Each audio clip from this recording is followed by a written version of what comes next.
सर्वसामान्य हिंदुस्थानमधील नागरिकांना,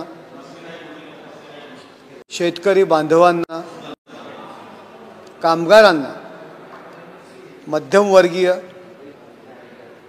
सर्वसामान्य गरीब जनतेला तसेच उद्योगधंदा वाढण्याच्या दृष्टीने, देशाच्या आर्थिक प्रगतीच्या दृष्टीने हा अर्थसंकल्प दिलासा देणारा असणार आहे.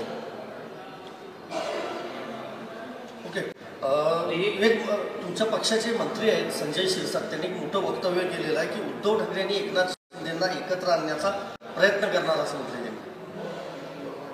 शिरसाट साहेब यांनी जे काही वक्तव्य केलेलं आहे या संदर्भात मला काही कल्पना नाही आहे. ते मी पाहतो आणि मग त्यानंतर त्याच्यावर व्यक्त होतो. ठाकरे शिंदे एकत्र यावेत असं वाटतं तुम्हाला? तुम्ही शिवसैनिक आहात. नाही, एकत्र येण्याचा जे काही वेळ होती ती गेलेली आहे असं मला वाटतं. अनेक संधी होते ज्यांनी, बघा आम्ही शिवसैनिक आहे, ज्यांनी हिंदुत्व सोडलं, बाळासाहेबांचे विचार सोडले, पुन्हा त्यांच्यासोबत जाणं मला योग्य वाटत नाही. दुसरं कोणाचं काही मत असेल ते लोकांना माहिती, परंतु माझं जे व्यक्तिगत मत आहे ते संजय शिरसाट तुमच्या नेत्यांना कशा पद्धतीने टीका केली जाते तुमच्या नेत्यांवरती. चंद्रकांत दादांनी टीव्ही बघावा असं म्हणत होता, शिरसाटांना तुम्ही तसं नाही वाटत? मी शिरसाटांनी काय वक्तव्य केलं हेच मला माहिती नाही, त्याच्यामुळे त्याच्यावर व्यक्त होणं मला योग्य वाटत नाही. विरोधी पक्षांचे वक्तव्य दिसतात तुमच्या पक्षात. मी नाही पाहिलं. मी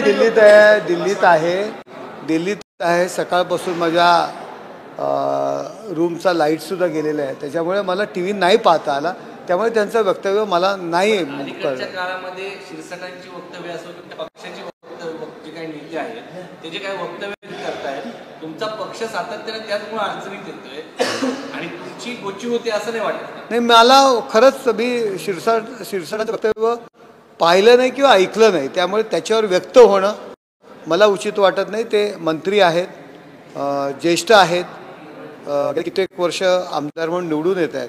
मी जर त्यांचं वक्तव्य पाहिलंच नाही तर त्याच्यावर व्यक्त होणं मला उचित वाटत नाही. राज्यात तुमच्या पक्षाचं जे सरकार आहे त्या सरकारमध्ये 65% मंत्र्यांवर गुन्हे दाखल आहेत, कलंकित मंत्री आहेत असं नाना पटोले म्हणतात, त्याची सगळ्यांची हकालपट्टी करा असं म्हणतात. अहो, नाना पटोले काय म्हणतात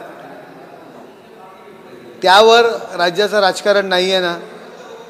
नाना पटोले, काँग्रेस, भारतीय जनता पार्टी, त्यानंतर पुन्हा काँग्रेस.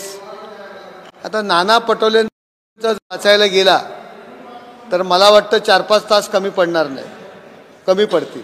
त्यामुळे नाना पटोलेंनी जेव्हा एक बोट दुसरीकडे करताय तेव्हा 4 बोटं आपल्याकडे आहेत. अहो, तुम्ही केलेल्या नियुक्त्या आज रद्द केल्यात नांदेड आणि या ठिकाणच्या.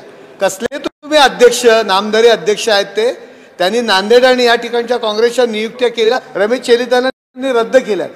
कसले नाना पटोले, ते आपले शेरभर वऱ्या घ्या आणि मला पाटलीनबाई म्हणा, ही परिस्थिती नाना पटोलेंची आहे. राज ठाकरेंनी ईव्हीएम बाबत जी शंका उपस्थित केली होती, सामनामधनं राज ठाकरेंच्या भूमिकेचं समर्थन करण्यात आलेलं आहे. सामनामधून राजसाहेबांच्या भूमिकेचं जे स्वागत करण्यात आलेलं आहे, राजसाहेबांचं स्वागत लोणावळ्याच्या जे अधिवेशन झालं त्याच वेळी जर केलं असतं तर ही परिस्थिती आली नसती.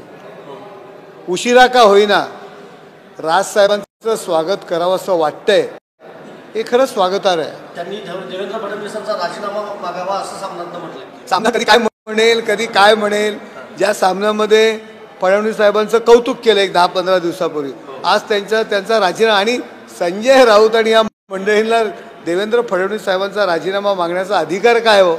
जे संजय राऊत मागच्या दाराने राज्यसभेत आलेले आहेत, ते सुद्धा ज्यांना शिव्या देतात त्या आमदारांच्या मतांवर कृतज्ञपणा त्यांनी जो दाखवलेला आहे, मी तुम्हाला सांगतो, मी एक नवीन नाव संजय राऊतांकरता आजपासून देतोय.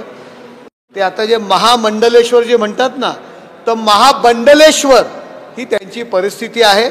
मला असं वाटतं संजय राऊत यांनी प्रयागराजला जावं आणि शिवसेना संपवण्याचं जे काही त्यांनी पाप केलेलं आहे त्याकरता त्या प्रयागराजच्या संगमावरती त्रिवेणी संगमावरती डुबकी मारावी आणि त्यांना त्या ठिकाणी महाबंडलेश्वर नावाची पदवी त्या ठिकाणी देण्यात यावी आणि आम्ही सर्व जे बाळासाहेबांचे शिवसैनिक आहेत त्यांच्या वतीने ही त्यांना पदवी आज आम्ही जाहीर करतो. त्यांनी कुंभमेळ्यात जर आंघोळ केली तर शिवसेनेची फूट झाली त्याच्यात काही बदल होऊ शकतो का? कारण आता- पाकचालन होईल असं तुम्ही म्हणता. आता त्यांच्यामधलं जर ते जे विचार जे आहेत जे हिंदुत्वाचे विचार त्यांनी सोडलेले आहेत आणि जर ते पुन्हा ते विचार जर ते नष्ट झाले तर नक्की काय होतं का बघूया आपण.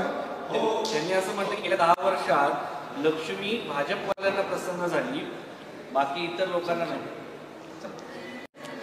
भाजपवरती टीका करणं हे त्यांचं सकाळचं रोजनिशी आहे, त्यांच्या कामकाजाचा भाग आहे आणि तो त्यांनी केलेला आहे. थँक्यू.